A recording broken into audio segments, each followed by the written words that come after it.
guys, it's me, Crystal. So today's Top 5 Wednesday topic is St. Patrick's Day. So happy St. Patrick's Day if you celebrate St. Patrick's Day. But the prompt was basically to pick 5 bright green books, or I guess any 5 green books. And if you didn't have enough green books, you could also pick gold books or a rainbow colored book.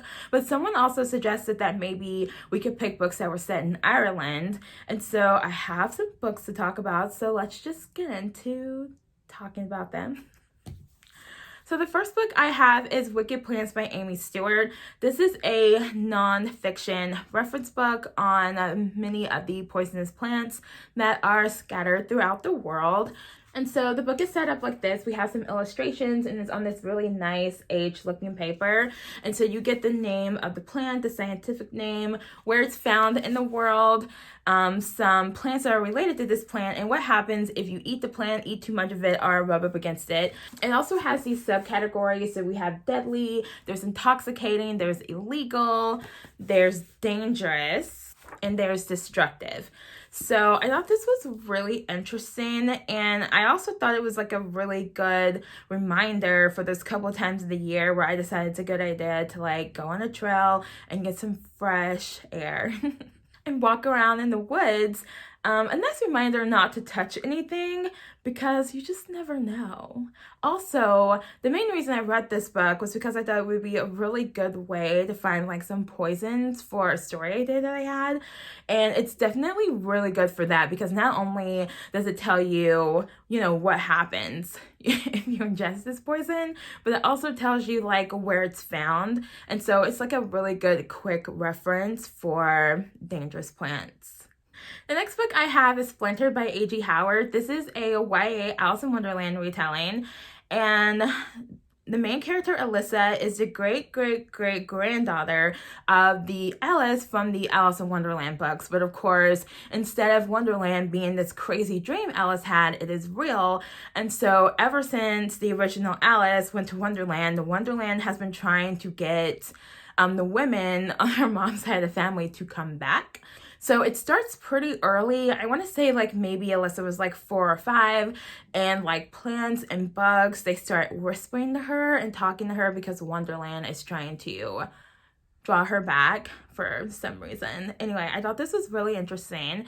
The writing was like a little dense and detailed for me. I talked about this in a wrap up earlier this year because sometimes there's a writing style that some authors have where they want to, give you every single detail of an action that a character is taking, which I just think is super unnecessary and kind of bogs down the reading experience. But I thought the story was really, really interesting. So, I was able to, push past that bias that I have against super detailed writing and get to the end of this book, and I really enjoyed it. So next I have Shadow Kiss by Raquel Mead, and this is book 3 in the Vampire Academy series. I have not read this book, but I read the graphic novel version of this book, so I know what happens in this book and I know how this book ends, and so I'm like really excited about finishing the Vampire Academy series one day because I've only read book 1. I also think it's really funny because I talked about Vampire Academy in last week's video, but anyway. In Vampire Academy, we have these vampires and these half-breed vampires going to an academy where the full-blood vampires are taught to use their elemental magic, I guess for like party tricks or something, because for whatever reason they're not allowed to study defensive magic anymore, and so all the half-breed vampires are pretty much forced to protect the full-blooded vampires, and the full-blooded vampires are not taught how to defend themselves. And so this is book 3, and things are getting more crazy, stakes are getting higher, whatever. So I'm looking forward to getting to this book hopefully soon. But anyway, it's green, and it's one of the few green books that I have, so here we go.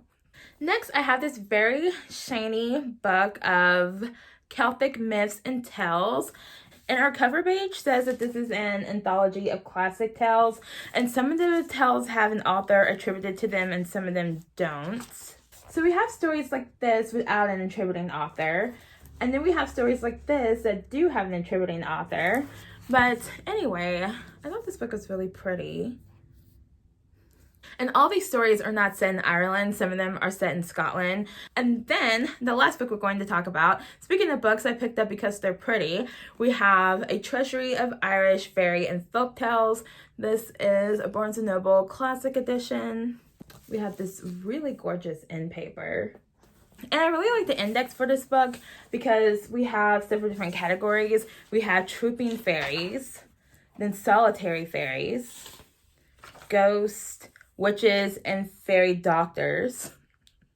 And then we have whatever this is.